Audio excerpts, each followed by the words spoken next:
She. All right, we back. Yeah, we're good. Do I need to move that over a little bit? Little shit, yeah, maybe this way a little bit. Shadow it. Some nice shadows and fucking. Yeah, that's good. Right there. Yeah, there we go. So changing with the times. So changing with the times Leads us perfectly into our second A. That's smack dab in the middle, and man, we haven't done an A in a while, so let's just remind ourselves, A is a good fucking score. He's a great score. Number 17, Brian, adaptability. It's like when your phone runs out of space, and so you gotta delete some things from the past to adapt to the moment, so you can keep on filming You got to adjust to the situation. at all times. You have to adapt. Yeah, like a chameleon. We're not talking about lizard people in this episode, though. No, we're not. But adaptability is so prevalent in today's modern world. Yeah, it's the way I like to think about adaptability nowadays is, you know how when we were growing up they're like, oh, that was Gen Y or Gen Z or boomers or whatever it is. It's almost like every 4 years now. Everything just flips on its head and changes. Because when we were first growing up, it's like we didn't get a regular phone, like a flip phone, till we were in like middle school. That's when those came out. And now you have like these Oculus things, you have virtual reality, and you have Chat GPT. So it's like your ability to adapt and overcome in any situation really decides your future to a certain degree. If you're not adapting, you're falling behind. Yeah. And the world's not going to wait for you. Yes.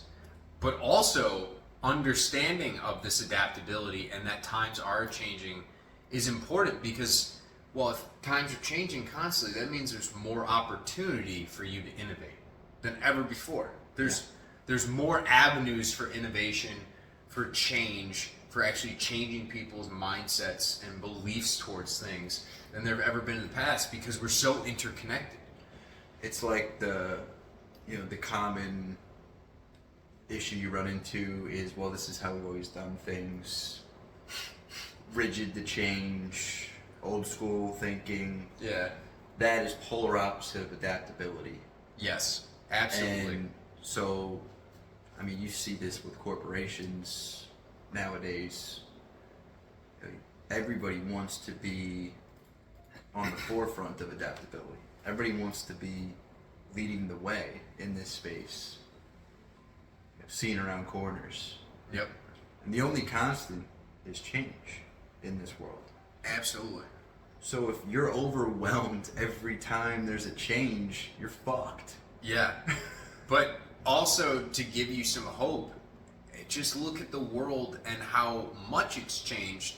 And even those who kind of run things, they're younger and younger, which is great because, for most of history, the people always on top are usually the ones that have been in the game for the longest. Yeah. But now it's more so the people that are able to adapt and overcome the quickest and innovate a new way of thinking that can revolutionize all of humanity. Yeah, so it's change. And it's also being able to admit or pivot your own thinking. Yes. So maybe you felt one way about something years ago, but if you are super savvy in adaptability, you may now change your stance or opinion on that because you've now got new information. And new information could mean a new conclusion. Mm-hmm. And those new conclusions are going to... And that's okay, because you now have new information. We're allowed to change our mind based on new information. Yeah, and the place you don't want to be stuck in life, guys, is the one where you're just stalwart in your position right from the time you're born till the time you die. Because, I mean, let's be real, like, the shifting waters of life, they're always going to keep moving. I mean, it's just a river forward throughout eternity. And those that are the ones best able to sail through these waters of life are the ones that are willing to change the direction of the rudder in the back of the ship. You know? Yeah. It's not about being right. It's about getting it right. Yes. And so you have to be able to admit that you're wrong sometimes. You can pivot. And you can pivot. So we put this one as an A because this one's not going anywhere. No. This one's here to stay. This is timeless. And so if you can find yourself in a sound state in this skill, you're gonna be advantaged to your peers. Yeah. And it's, you know, the great thing about life is if you, let's say you're in a job right now and you might feel like you're a little bit behind, but there's new information that comes out.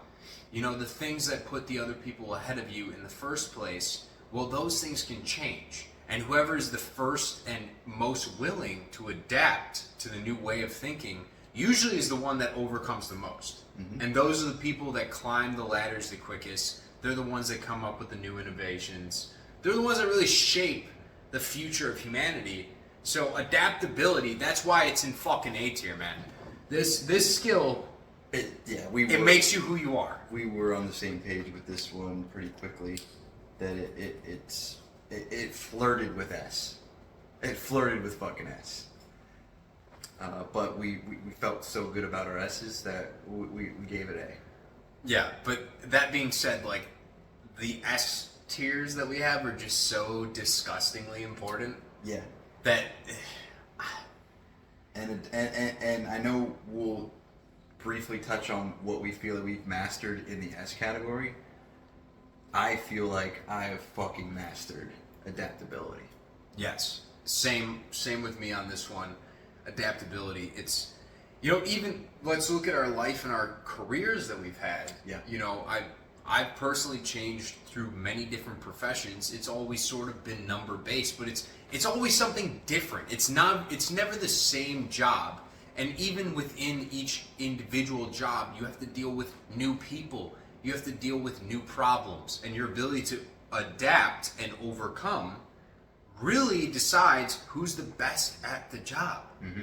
The people that are the most important to any organization are the ones that are able to look at any fucking information and they're like, you know what? I have a skill set and I can apply it to that, and that. I just have to change, I have to pivot, and I have to go for fucking gold. And that's... Yeah, and this is... It feels good having a complete stranglehold over this one. And if you can get a stranglehold over some of the A categories, it's going to benefit you a lot. S is obviously your focus, but A's are not going to hurt you. Yeah. In any regard.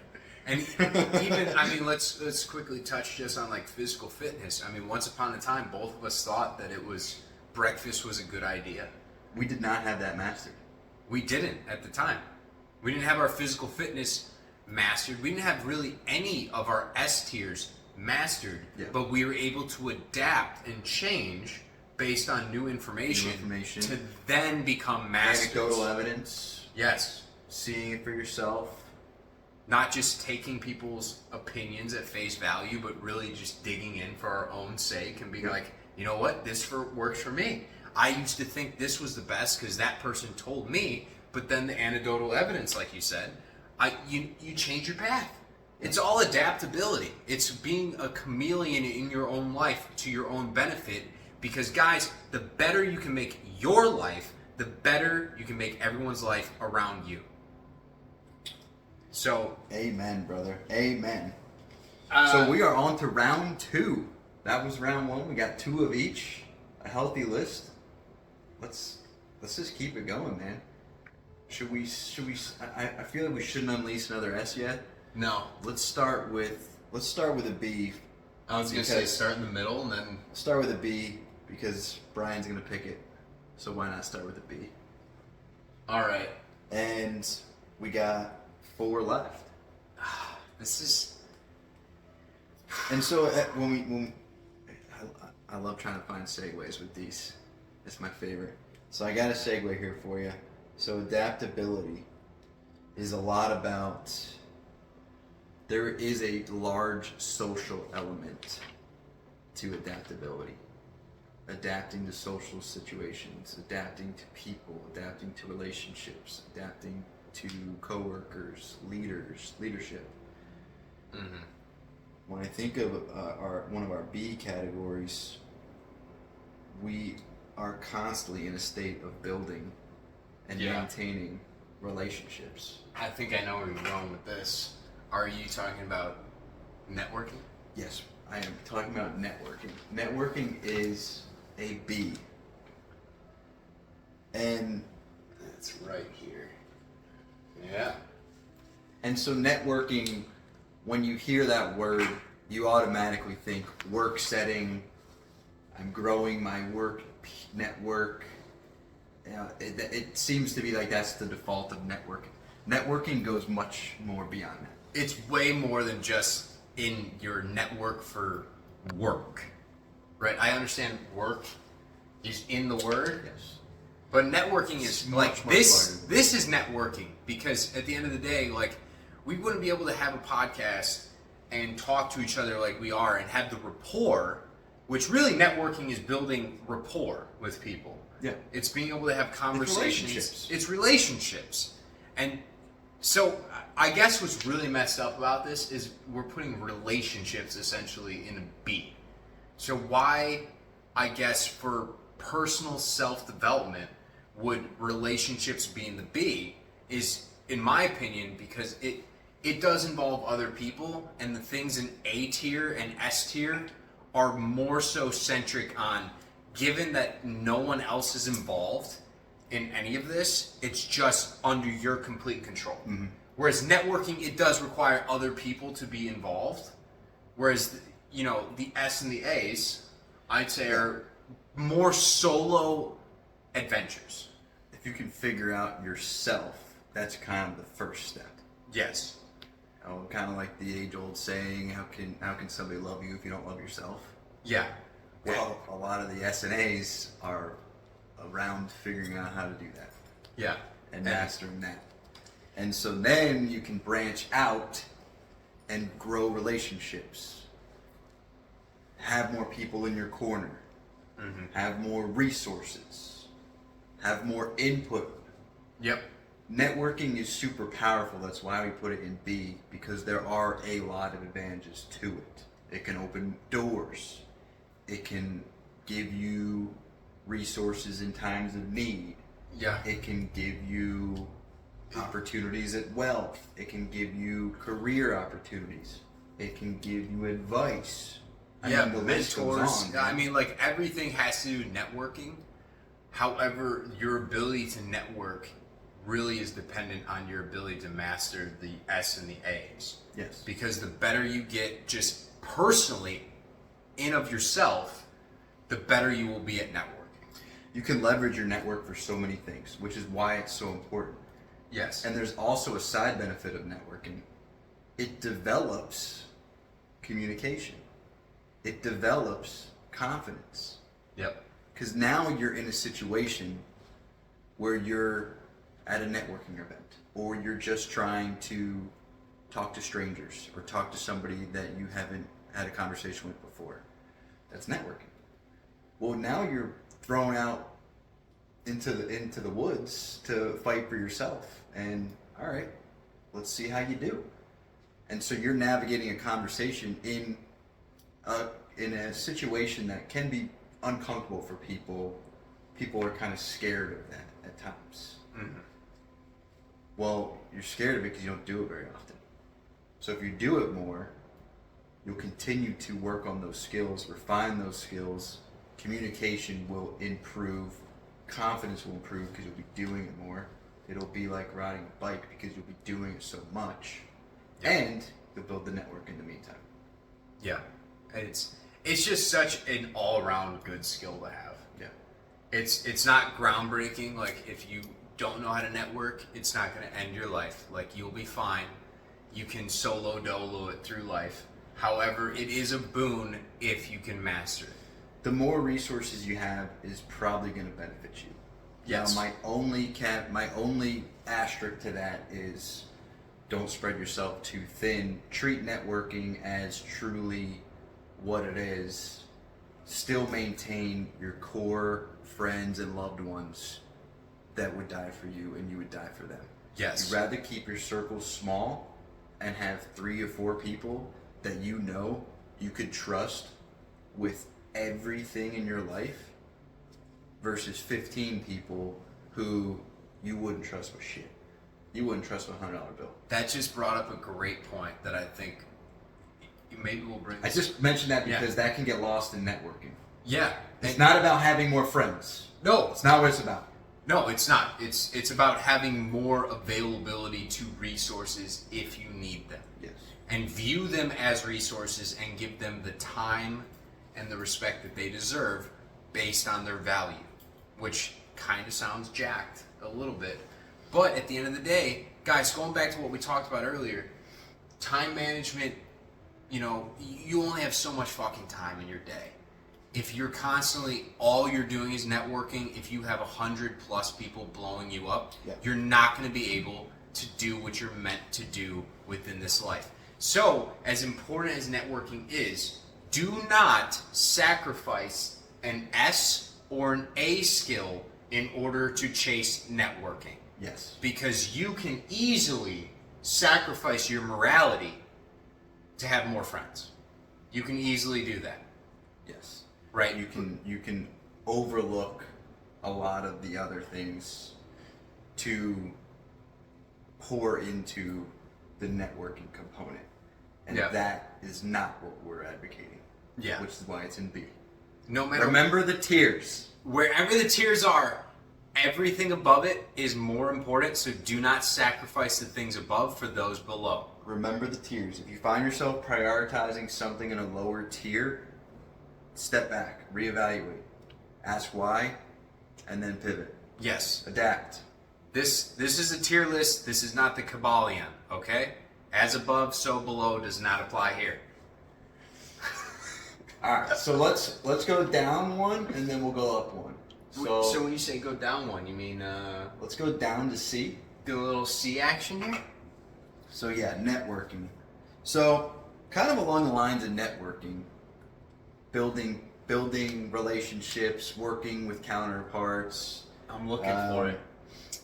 I know it's up here.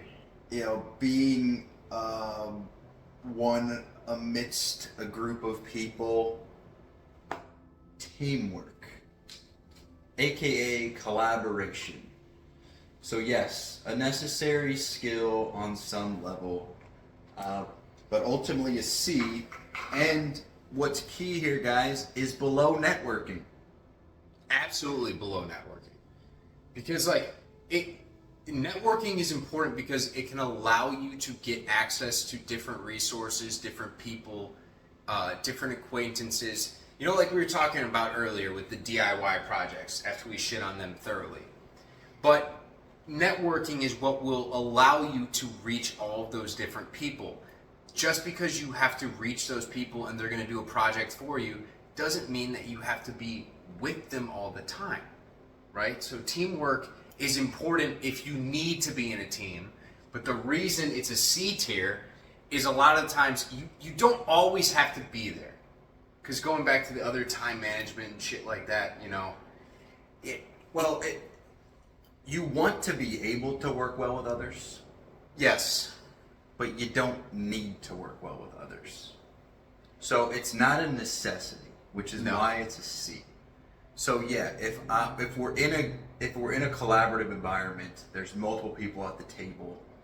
You don't want to be the one that's very difficult and only causing friction. Yes. However, and there's usually always one, and you can always trim down the group. I have so many mixed opinions on this.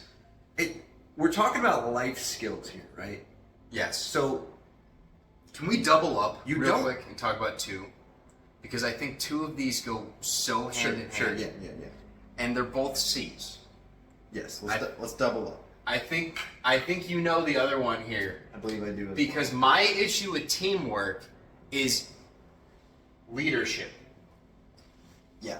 Which is another C. And I know this is probably surprising to the audience that knows us. Yes, because we're both leaders within our own rights. And we believe in leadership strongly. Yes, incredibly strongly, which makes teamwork difficult in a sense because as much as we want to be part of a team, right? As much as I love hearing other people's opinions, but I'm fucking sorry, sometimes these people just should shut up. Yes. You don't always, some people just shouldn't, they don't have the same weight. They don't have the same gravitas. Cooks in the kitchen. Yes. Too many cooks in the kitchen. Not everybody's an expert on what's going on. Yeah. It can sometimes be counterproductive. It's not business critical that you're great in teamwork. Yeah. We have individual contributors for a reason. Leaders, while they are leading a team, are often still somebody that has the final say or the final look. They're not always collaborating with somebody to make that final call. And sometimes they have to pull rank a little bit and be like, hey, we don't have the time for everyone's opinions to be heard as much as our own. Yeah. Like, we've been here before, we've done this before, so we're going to go this route. As much as, we talked about earlier, like keeping the status quo maybe not the best thing, but if you genuinely are that type of person, and I know if you're out there, you're fans of us, you're leaders. You are leaders. So you've had these same situations where you have to work in a team environment and you're just like, God, this one bitch just won't shut the fuck up. And you've been in situations where you've not had to work in a team environment. Yeah. And you've probably fucked with that more. Yeah, and you love it. You're like, I fuck with the solo. Collaboration is a necessary evil. But you can get away with it without it. Yeah. Like, imagine doing this right now, this tier list, if there was 5 people. Even 4 people or 3 people. Just one additional person. We would have been evaluating the list for 5 fucking hours, figuring out a final pass. Yeah. We would have 3x'd our time probably on actually deciding on, where are we putting these? So I think that's the perfect point to make there is the reason teamwork has to be in a C is because if there's too much teamwork involved, you sacrifice efficiency towards the goal. Yes. We're trying. But it's not in a D because if you can still be the chameleon and and adapt to, and that's why adaptability is an A. Yeah. Because it can apply to teamwork and collaboration. If you can be in a collaborative setting and you're one of the positive contributors and a good collaborator, that's going to be a benefit. But you don't have to be that way. And you may not even be faced with that many teamwork situations in the first place. Yeah. However, I think you just brought up a really key point and a good segue into an S. Do you want to quickly talk about leadership? I mean, and why we have that on a C? Just to clarify for the folks. Yeah, so I mean, because we believe in leadership.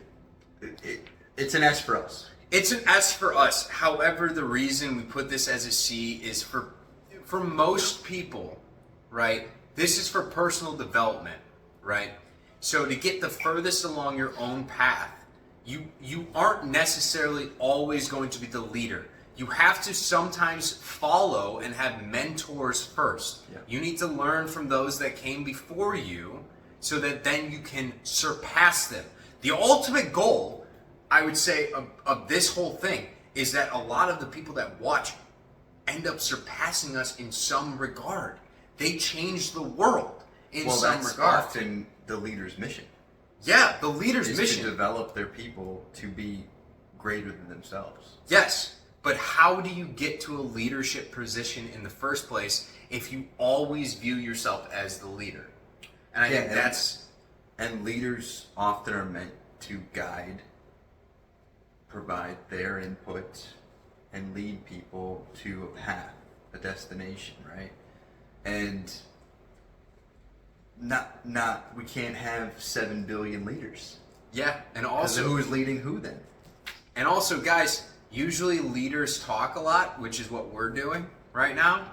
But if everyone's talking and no one's listening, nothing's going to get done. All right? Not everybody can be the inspiring. There needs Yes. to be inspired. Yes. Until they've been inspired enough to chase their own purpose, their own passion, whatever they're put here for, Yeah. to then inspire others. But you need to be able to listen first before you speak. That's one of the most important skills, because a lot of people in today's world speak first because they, la la la la la, they just refuse to listen.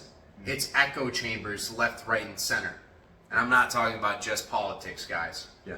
It's people love to hear themselves talk. We do.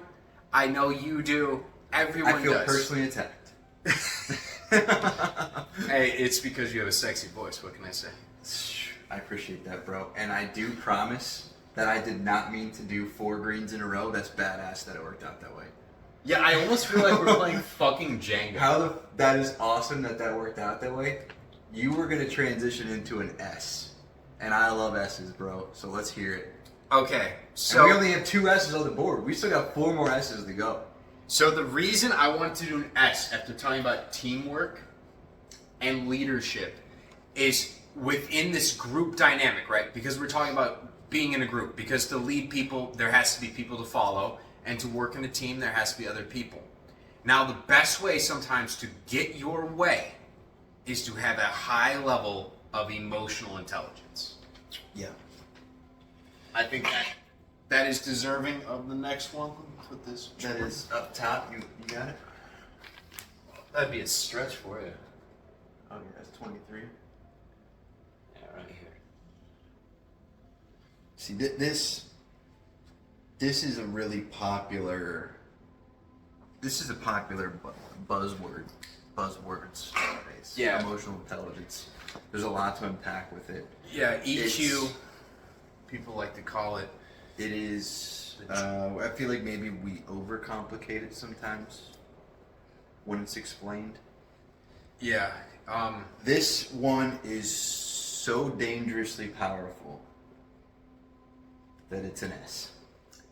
Yeah, because this it encapsulates almost everything you do in your life. This is your ability to not only interrelate to your own past, your own history, basically everything that you've seen before in your own experience, but also be able to witness somebody else's experience, have them feel validated within a conversation, and then the next thing is based on what that person likes or doesn't like, you can segue the conversation to get your way and also serve them in such a way that they feel like they're the winner.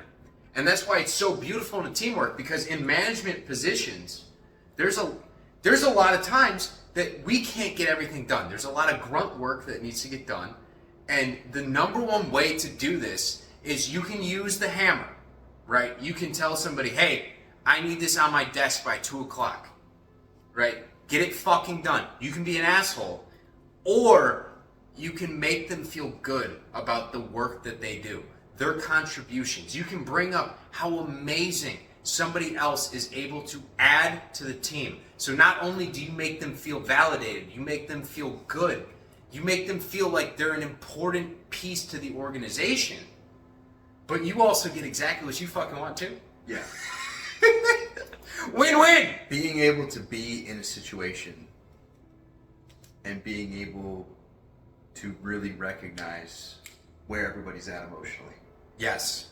What's everybody thinking and feeling? If you know that information in that setting, who's the GOAT in the room right there? You are. You're automatically... It's like knowing people's secrets at the dinner table. Yeah. you have all of the ammo. You have all the powers. You do with it what you will, but you now automatically are in a position of leverage.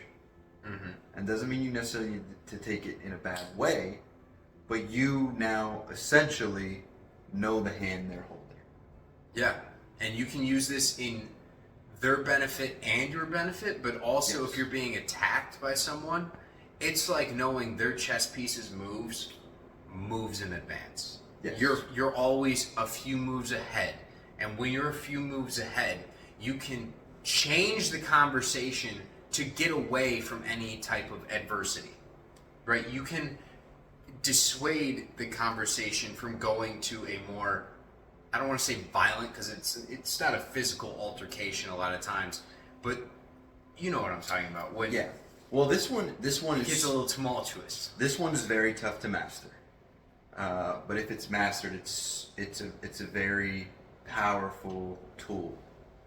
But it's so tough to master because not only are you trying to recognize and assess the emotions coming from the other individual, but then it's, well, what do I do with that information? Yeah. So you may now recognize and know the answer to both how you're feeling and they're feeling, but then it is on you to then take it to the next step of, well, what do I do with that information? If I do this, how will it react with the emotion they're feeling right now? And to your point earlier, maybe that's with a compliment, because you know that's going to trigger exactly what they want to hear. Yep. And make them respond in a way that resolves the problem or gives you the answer you ultimately need. It can be really two steps of not only understanding where everybody's at, but then what's my next move in the game to ultimately, yield what I want out of this. Yeah, and it's weird. This is going to be a strange analogy, and I don't know if it's going to land or if it's going to even work. I'll let you know if it lands. Okay, so like imagine you're playing cards, Mm-hmm. and it's like you can see everyone's cards before they play, and you already know what the flop is. You already know who's going to win the hand. But at the end of the day, you can talk people into playing that hand, Knowing that they're losing right now. knowing that they're losing right now, but you make them feel like they're going winning. to win. Yeah. They could have a 2 and a 9, and you know that there's no fucking way, because that's a dog shit fucking hand. But, not everyone's playing with a full deck of cards in the first place, all right? They don't know what a 2 and a 9 means. Yeah. But you can make them feel like they got pocket aces. And this is why we had some of these in C, because when I think of like negotiation and thriving in collaborative settings, when you mastered emotional intelligence, you already have the upper hand in all of those life skills. So why not focus on the S tier?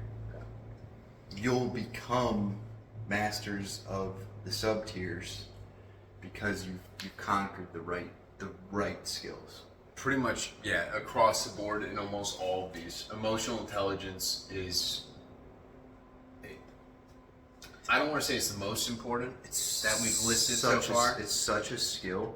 That's a tricky one to tackle. I feel like I'm far along in it, but it does kind of feel to me like one of those things that you're always learning. Yes, and it's also rough. Like you've never reached Mount Everest. No.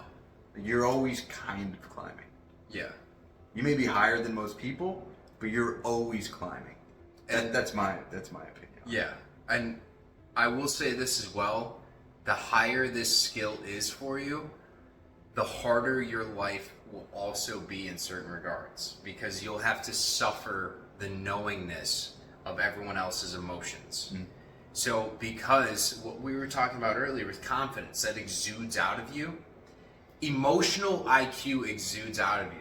if you're good at reading people's emotions and helping people, because if you can sense how somebody's feeling, then you can affect change to change their emotional state as well. Yeah. So being highly emotionally intelligent, just for those out there, if you're wondering why people unload their problems on you, it's probably because you have a high EQ, which is the emotional intelligence, and they can sense it, and they don't know how to deal with their own emotions, but you do.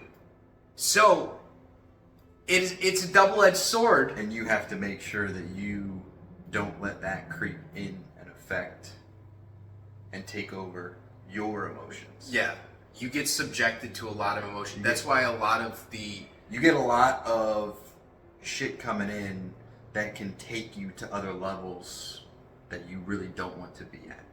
Yeah. So it takes something else on that board to resist it. Yeah, and that's why a lot of the most empathic, the emotional people in the world have struggled the most with like depression and suicide. Yeah. Because it's like it's bothersome and it's rough, guys, after a while of just getting unloaded on with other people's emotions. Damn, your we whole dropped life. 3 S's already.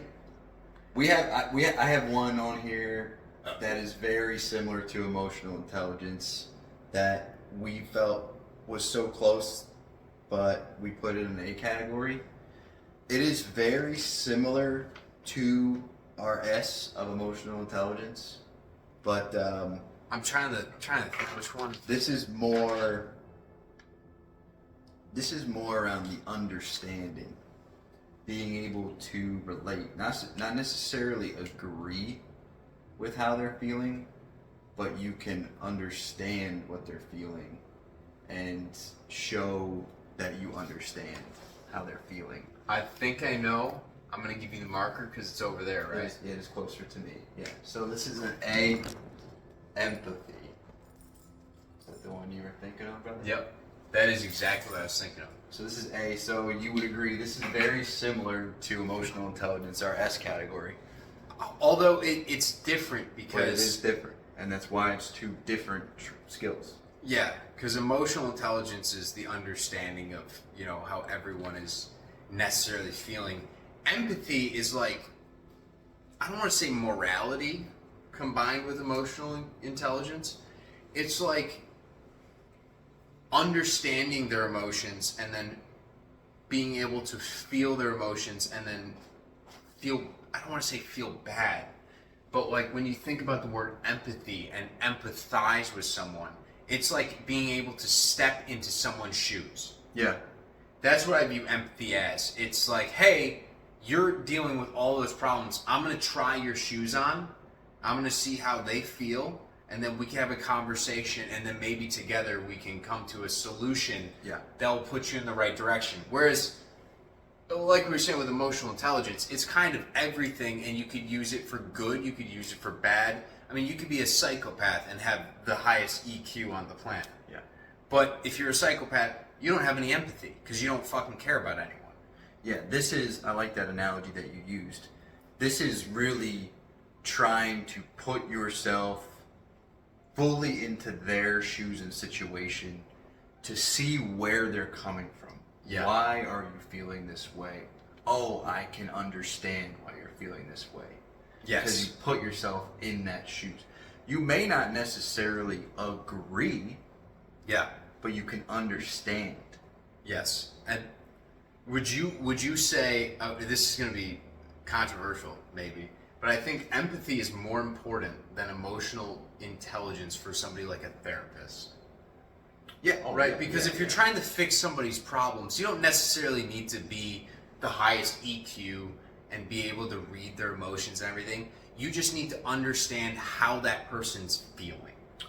Yeah. How they're feeling about their emotions. You want to be able to understand what they're feeling so that you can get more out of them on that. Yes. So they can then feel like it's being released. They're expressing more about it.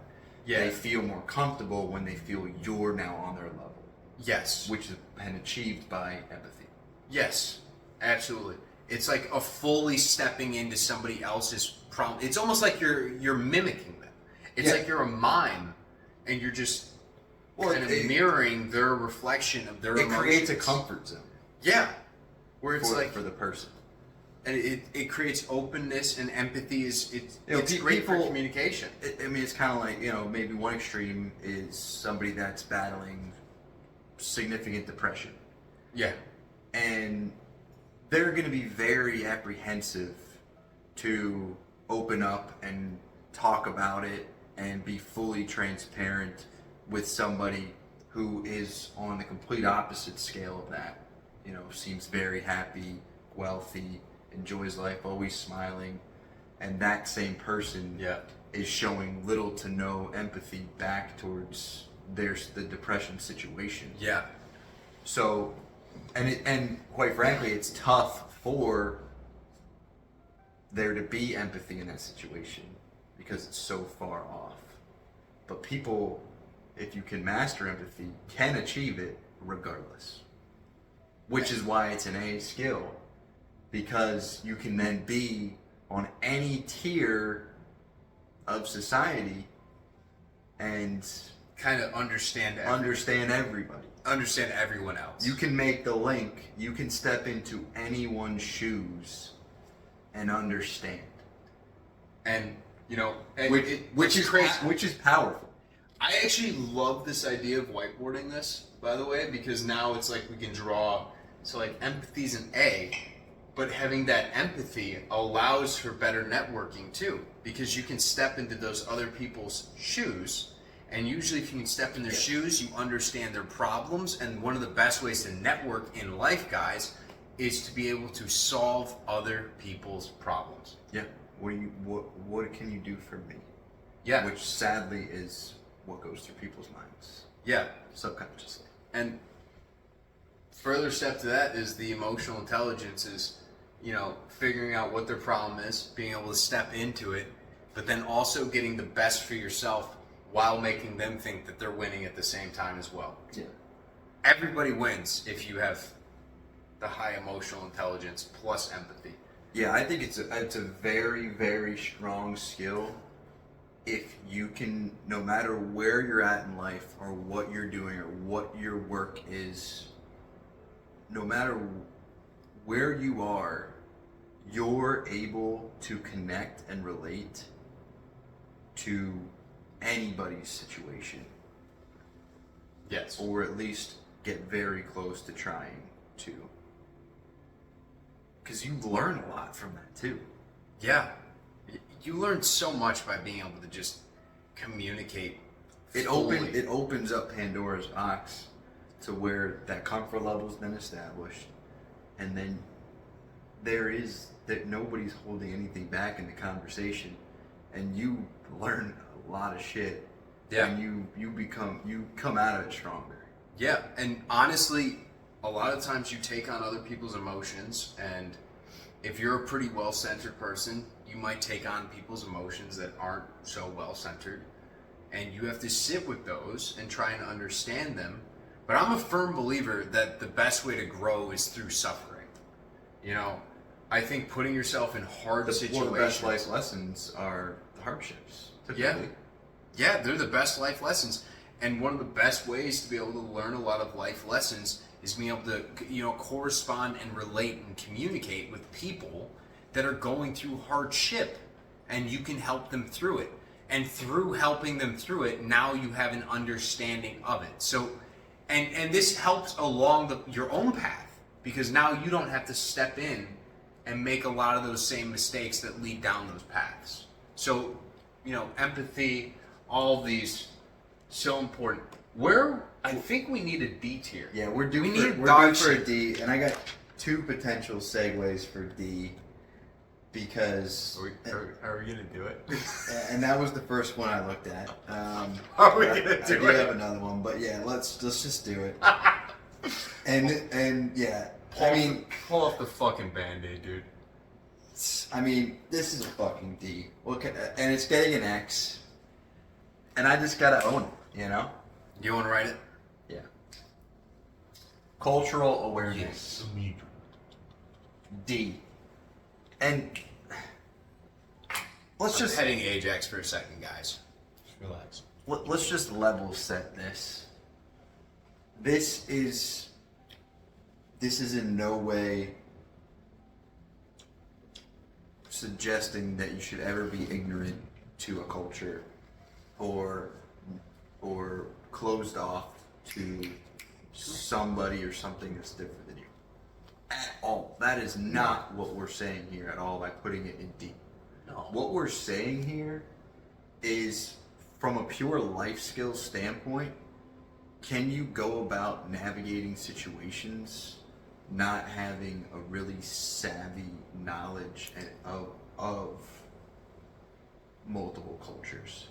Absolutely. You know, I think, and you know, I'm going to get a little historical on this one because I didn't mention this earlier when we were kind of fixing these, but the rise and fall of every great empire usually comes from multiple cultures getting infused into one. So there's a sense of nationalism that created Rome, right? There's a sense of nationalism that created the British Empire. There's a sense of nationalism that created America into what it was. You know, Teddy Roosevelt back in the day walking around, you know, with a big stick will beat the fuck out of you if you act out. And when you start infusing too many cultures into who you are, you kind of lose yourself along the way. And so I think cultural awareness, it is key. It is good to be socially accepting of other cultures. You don't want to be an asshole, but at the same time, you don't want to be so culturally aware that you don't have your own culture at all. Because this is like if understanding and respecting yes, is one thing. Knowing all the details, the intricacies, how I'm supposed to handle a situation around this culture or that culture, that becomes, in my mind, less significant. If you can respect cultures. If you have the respect down, and you even mentioned this earlier, if you have the respect down, your level of knowledge or understanding of it actually can sometimes, or lack thereof, can sometimes actually be beneficial for you, because then you go into that situation and you can play that to your advantage to learn more about it. emotional IQ. And this is gonna talk. I'm gonna go real. This is dark psychology, real quick. But you can almost play dumb to your benefit, because people enjoy being the leader in a situation. So you could know a lot about another culture. The expert on the topic. So yes, but if you make somebody feel like they're the expert, even if you know everything about everything, if you go into a situation and you make somebody feel validated for their own life experiences where they get to teach you something and you feel wowed by it. You love their stories. You're like, tell me more about your culture, Tell me about this. Instead of just going around being like, you know what, I know all this about this culture. And it's truly all new information for you, too. Yeah. So you are actively learning. Yeah, it is all new information, but, being completely culturally aware about everything is, what's the point? Yeah, which is why we put it in D. We see low value in it overall to getting you to be at a higher point. Yeah. The only time I would say cultural awareness is the number one key trait that would be S tier is if you're like a food blogger. Yeah. Like, I don't know any other. And maybe if you were like, your role was literally just like global sales and you traveled to a different continent every week. Yeah, like if you were so worldly that you're traveling to different countries all the time. Like if it was 52 weeks in the year and 52 different ethnicities that I would be introduced to, I'd want to develop this. Yes, but even still, it would develop naturally just by doing it. It would develop naturally, but it will never be like an A or an S tier. But I'd rather have the S's or A's in those situations versus Yes. that. I'd rather be adaptable and then have that come with it. So it's just a fucking D. I'm sorry. It's a fucking D. It's probably, it's not as dog shit as like DIY skills.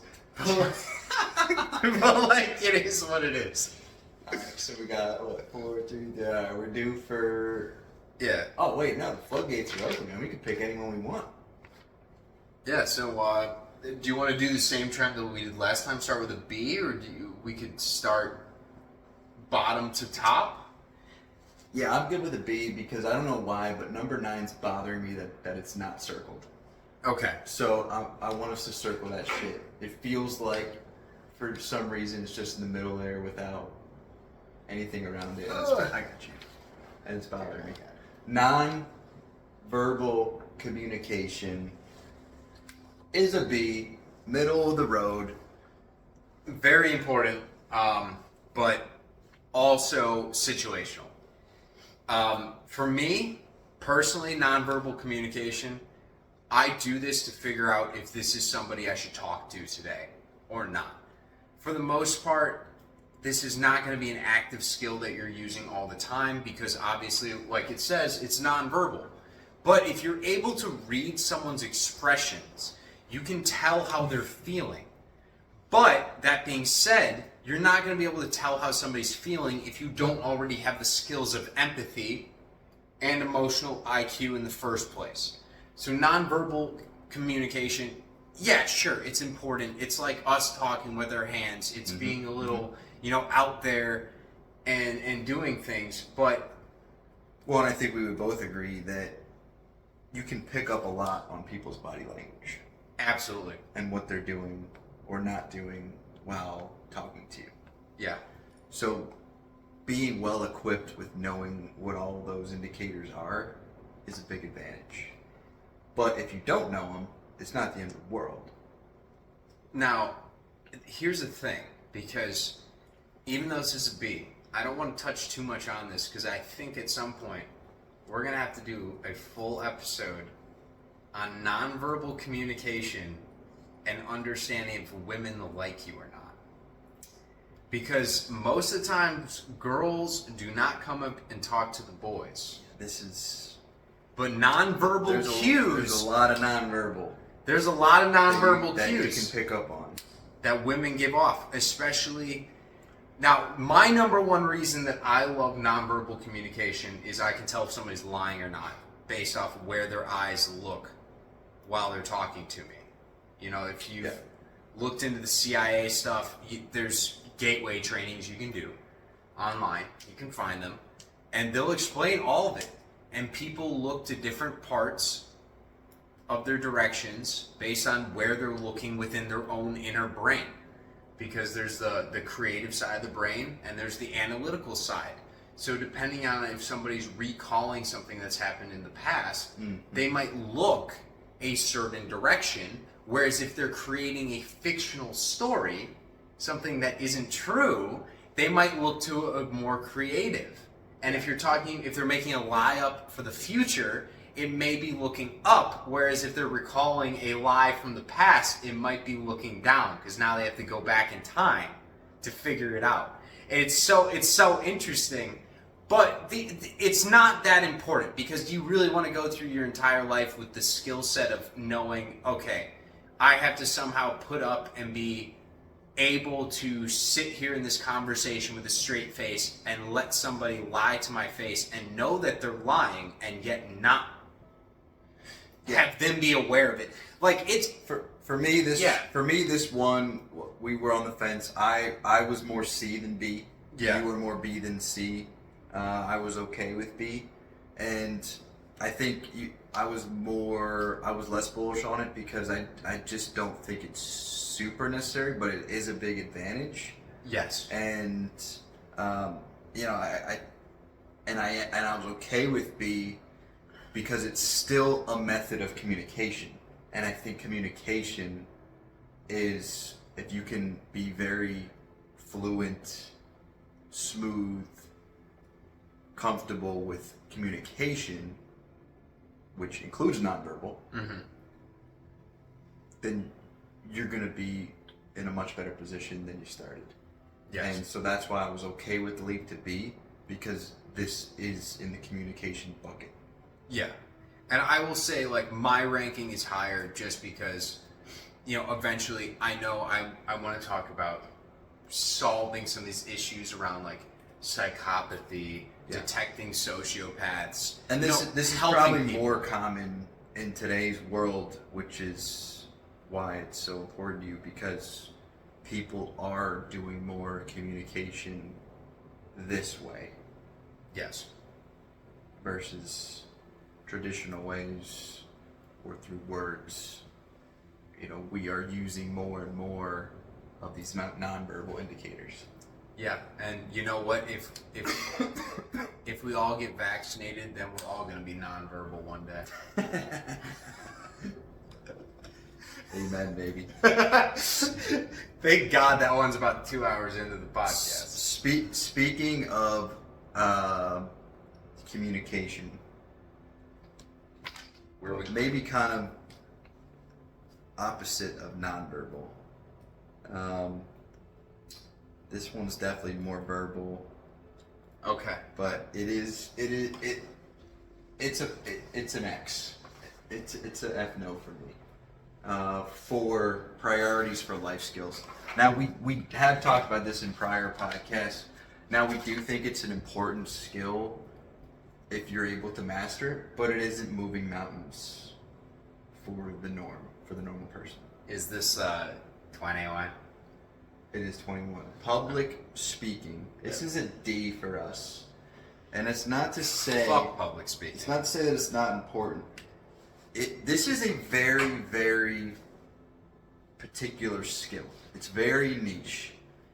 And it's not very widespread that you ever need to use it, which is why we put it in D. Because it's very uncommon that you need to be a master at this.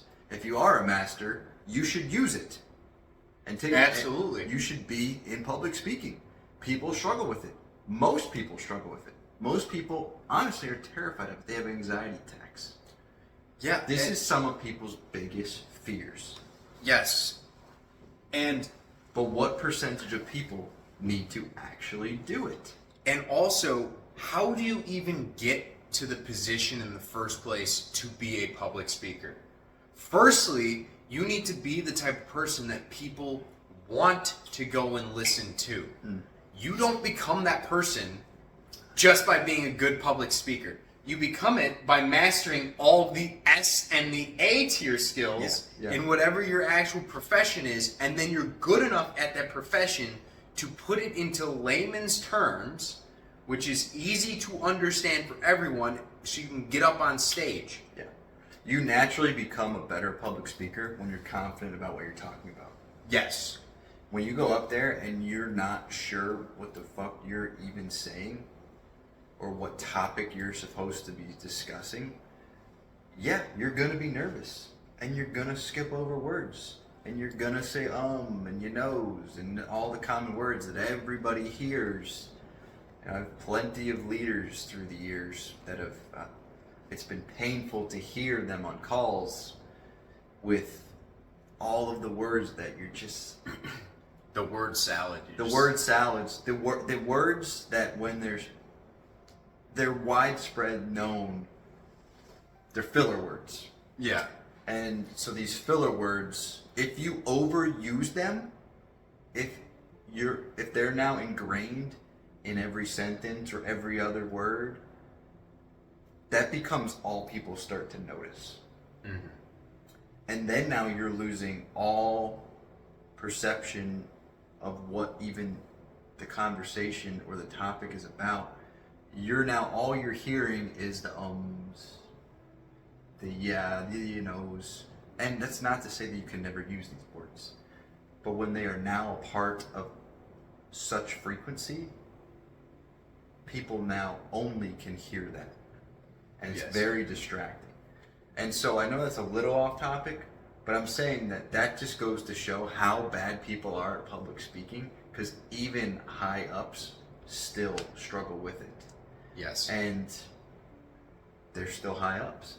So this is something that very few people have to do And so if you never really master this skill, Guys, you're going to be okay from a life skill standpoint. Yeah, and let me reassure you, all the most powerful people that actually run everything, wink, wink, they don't speak. No one knows who their names are in the first place, okay? Usually the higher up and the more powerful you are, the less words you want to actually be saying in a public forum, because that just gives people ammunition to crucify you in general. So public speaking, yes, it's important to get your point across. If you want to help people through your words, it's also important. I don't know if this is a great time for me to go after certain No, it's not. public speakers that I dislike because of their use of large words to sound smarter than they really are. But We probably know who you're talking about just from that inference. yeah, just from that inference, I think everyone will know. But I think public speaking is kind of a mini flex. I think it's cool if you're good at it. I think it's cool if you're good at it. Would you consider this public speaking, by the way? In a sense, yeah. I feel like I'm pretty good at it. Yeah. I'm not afraid of getting up on a stage in front of hundreds or thousands of people and talking about something. The key is what I mentioned earlier. If I know what the topic is, if I'm confident on the topic. If you want me to go up there and talk about like plants or something, dude, I don't know shit about plants. Like, I'll wing it, I'll figure it out, but you're gonna tell that I'm not really that confident. Yeah. So this is a flex, but it's not gonna get you to the next tier. And I would much rather you gain your confidence and aura from the A's and S's, and honestly even the B's, than this. Yeah, honestly. So hard X for me. And you want to, so I guess that's super niche. So what do we got? That's our four, third. So I think we have 3 of the S's already. We have 5, 6, 3 7, 8, 9, A's. 10. We have 4 B's. We're at 18. So yeah, we need another A, and we need. Let's save an additional S for the last hour. So let's hit an A, and then we'll cut to part 3. Okay. So let's do an A real quick. Oh, this is gonna be difficult to pick one of these. So I want to save some of the good ones. Let's do self-awareness. That's an A, right? That's an A. Self-awareness. Yeah. So honestly, self-awareness. Yeah, this is hard to. I almost put this in S, just because I do feel like knowing yourself and being confident in Who you are. everything about yourself is one of the ultimate goals. Yeah, because like it doesn't matter if you have everything else on this board, but you're not self-aware enough to know exactly what your purpose is for being here. You're always going to be lost. Like you could have S's across the board. You could be a god in practically everything in life, but if you're not self-aware enough to know where you're supposed to be going, which is that's what self-awareness is. Well, In general. knowing yourself, so knowing what you're good at, Yeah. knowing what you're not good at, And then choosing to do what you're good at more so than what you're pouring bad at. into what you're good at. Yeah. If you do see things that you're not good at, that you feel like there's value to potentially be good at, Mm-hmm. focus on them.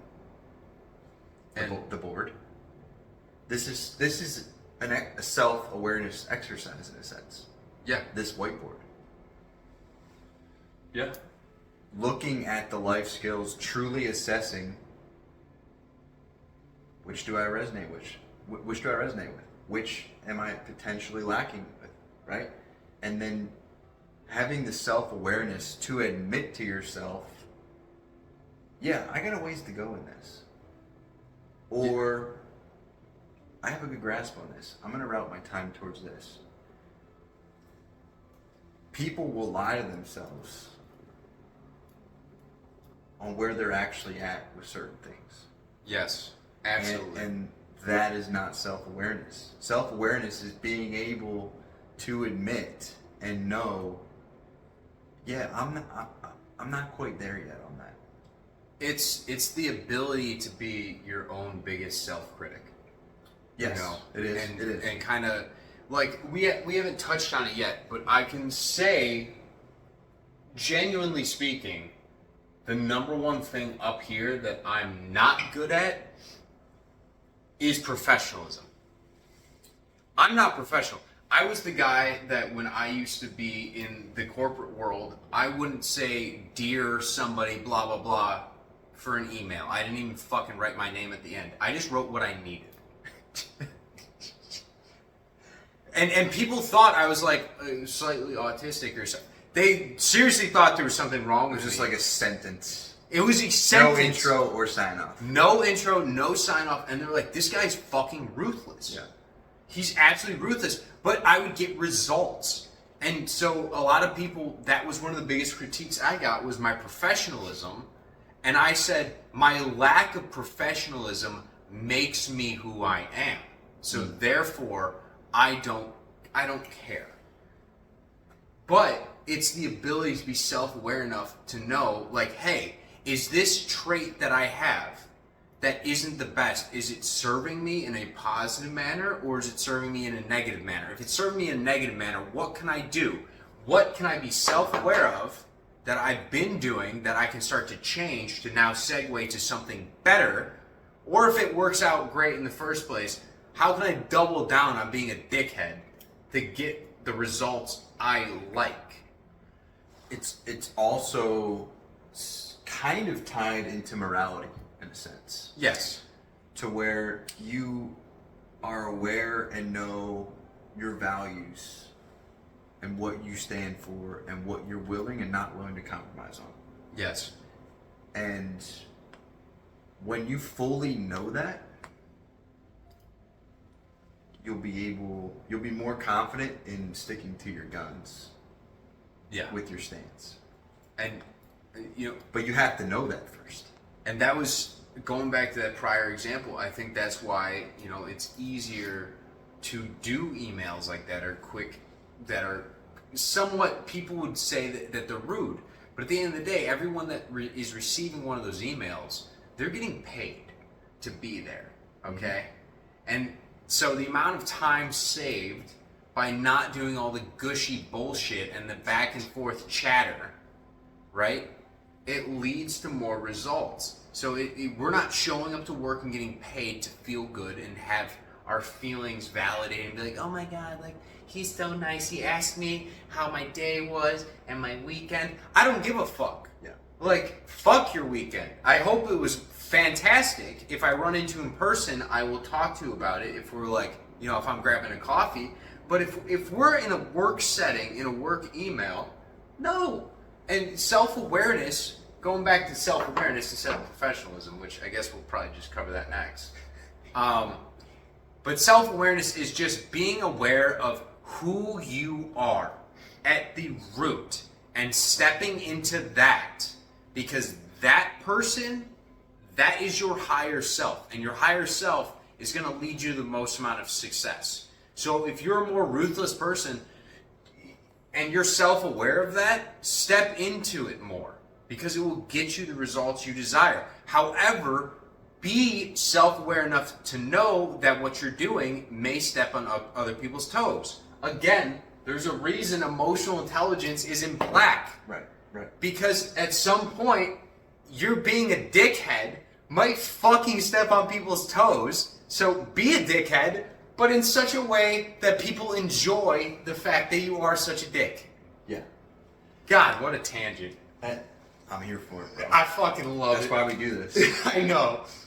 Right. God, You're like, fuck the marker, dude. dude, fuck them. No, so, I mean, Toss that this shit. is an A for a reason. Yes. This is something that does take some people some time. Mm-hmm. But once you know yourself, it's very easy to proceed. Yes. You need to know yourself, because then you know how you're going to react in situations. You know if you're throwing this pitch, this is what you do. If you're throwing that pitch, this is what you do. But that starts with awareness. Yeah, And- absolutely everything. And otherwise, you're just swinging with a blindfold. Mm-hmm. And I love this one. This is another one that I feel like I've completely mastered. Yeah. Same. I know my flaws. I know my strengths. And I'm completely aware of those flaws, and I make sure then that I try not to let those creep into situations where that they should not creep into. Yes. If you don't have that element of knowing, then you're going to see your weaknesses, your vulnerabilities show way more than you want them to show. Mm-hmm. And I mean, no one wants that. But also, like, I just want to throw this back to, because I actually brought you up in a video months ago. Okay. And I just reposted this one. Maybe it was for today, but it was on confidence, and confidence almost goes hand in hand with self-awareness. And Yes. I brought you up as an example with your love of golf, because I was like, you are so self-aware of what makes you happy that if you're out golfing, you're so good at golf that you have a good game that carries into the boardroom. So your self-awareness in regards to the things that you enjoy in your life, since you enjoy those so much, that enjoyment, that happiness that you derive from doing those activities carries into every other aspect of your life. Yeah. And so I made the thing, like, you can't hit an albatross, I think that's what the word is, right? It's a 2 on a 5, yes. A 2 on a 5 on the back 9, and then walk into a business meeting and be a little bitch. You're getting the fucking sale. Right, You right. can't be that nasty and not get that sale. Yeah. But you have to have the self-awareness to understand, like, you know what, this is important to me. For you, that's golf. For me, it's just the gym in general and my yoga time. Confidence my sauna. is Yeah. absolutely an extension of this. Confident. I feel like confidence as an extension of all of our S's and A's. Yes, absolutely. Like, confidence is, it could be its own life skill, but it's rooted in all of the top ones. So it's not its own skill. It's a byproduct of all of the best skills. I would almost say the degree of your own. You know what's fucked is I'm going to use the word in the description of the word, but it's like your own confidence level in your aptitude at each one of these skills. Yeah. It's like you go from unconfident to confident in everything. It Yeah. doesn't matter what you are. You're either a novice or a master. Confidence is such an important topic to me, and I think it's such a big component to success in life, and I do think that a lot of people struggle with it. I have a lot of ideas We to need- share with the viewers on our private, like, that's going to be one of my first focuses in our private channel, Yeah. is ways to tap into confidence. Yes. I know you have a lot of ideas, I have a lot of ideas. That, I feel like, is one of my first missions Mm-hmm. in the private channel. Yeah. Because we're gonna have to get that going because I have a lot on that. A lot of first-hand experiences and suggestions. Easy suggestions on how to tap into yeah. skyrocket your confidence. Easy suggestions that maybe if said directly on YouTube might get me in trouble, right? Yeah. That's kind of, I have the same thing. You know what's fucked is Well, and I want to help a lot with dating, but there's certain things I genuinely don't think you can well, I say. don't want to be pompous, but if you're good at something, don't do it for free. Well, that too. Don't do it for free. Although, at the end of the day, it's like we want to help them as much as possible, but also there's certain things. I don't want there to be any kind of filter. Like, I want you to hear. Yes. I want you to hear everything you have to hear. Yeah, I want to swear. I want to go off and until major things change with the world that we live in, can't necessarily do that on YouTube. Yeah, we have. Quite yet. We're gonna have a lot of good shit to come. A lot. Oh yeah. So let's quickly touch on professionalism. Which and professionalism. is that a C? I want to say That was a C, a green. All right. So that one is a green. A C. So sub mid tier. Professionalism. I live professionalism almost every day. It's rooted in my life. I think it's super important. But I was swayed into it being a C because I do also see a path of it really not being important in the grand scheme of things. It can be niche. There's greatness in professionalism and there's greatness in non-professionalism, which is why I was easily swayed into a C. Yeah. Because we've seen greatness come in forms of complete unprofessionalism. Yes, which is what I would consider myself a savant at, is being brash. Yeah. I will call... For sure. You're a great example. Like, you can have... I say fuck a lot. You can say great, yeah, and fuck is the most versatile word in the English language, by the way. It's an incredible word. It's a sentence enhancer. I'll advocate for it till I die. But that idea right there, you can't say that in a boardroom, right? So professionalism, to me... But you can be a very smart person. You can add a lot of value to a conversation or a room or a topic and not go about it necessarily professionally. Yes, absolutely. Which is why it's sub-tier. Yeah. But in certain cases, professionalism, like in your cases, in the boardrooms, in the corporate setting, within a meeting, if you're talking to some old money or you're talking to new business clients or a lot of the people that Eric deals with, you want to show up correct. Yeah. You want to have the EQ, that emotional intelligence to know what to say, when to say it, proper manners, proper attitude. You can't go on a fucking golf course and talk like a sailor.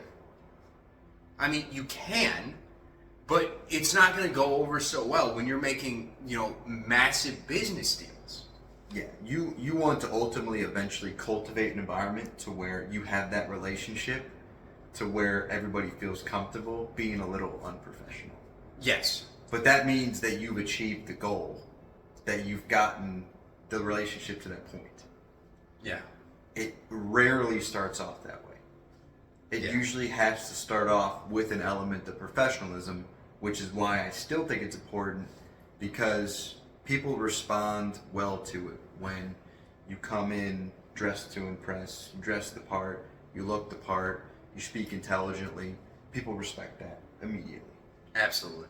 And so there's something to be said to that. So we cannot dismiss professionalism because of that component. Yes. But there's so many avenues where you don't need professionalism, and so many topics and media outlets where you don't need to be that way, which is why it's a C. Yeah, and but I will say one of the greatest benefits that I'm sure you've used in your past is the dichotomy of when you have a highly professional person that can also take that tie from around their neck and put it around their head. Yeah. And have an absolute blast at a party. And I think that's ultimately one of the cool goals is you start off professional, you got your sports coat, you're dressing nice, you're having cordial conversation, you're watching the swear words, you're being conscious of it. Yeah. And then you're at a point months from then with the same person where you've established that rapport to be having a couple cocktails. And maybe the tie comes off, untied. People are starting to spew some words that are maybe a little questionable. The environment has been changes. Peeled back to mostly unprofessional. You still are conscious of it enough, but you've peeled back that professionalism layer to where it's no longer really that important. Yeah. But you needed to start off that way. You'd say, so going from ties and cocktails at Gibson's to, you know, sandals and Frosties at Twin Peaks. Right. That's the whole spectrum. And the amazing thing is, if you can prove to someone, if you can show somebody that you're capable of the entire spectrum, they're going to think you're an absolute fucking monster. Oh, they're going to love you. They're going to love you. They're going to be like, wait, I can have an awesome business meeting with this guy and then go have a beer with him and he's hilarious? Sign me up. I'll buy from him all day long. They're like, I don't even care if we have the funds. If we need to buy, I want to buy just so I can hang out with him. Exactly. That's how you get to next year. More stuff that I definitely want to cover. But professionalism overall, you know, it's we can't completely dismiss it, but it's not at the forefront. No. So we've covered 20. I think we have one 5, more 6. S tier. We have 10 left. So we're perfectly on point for part 3.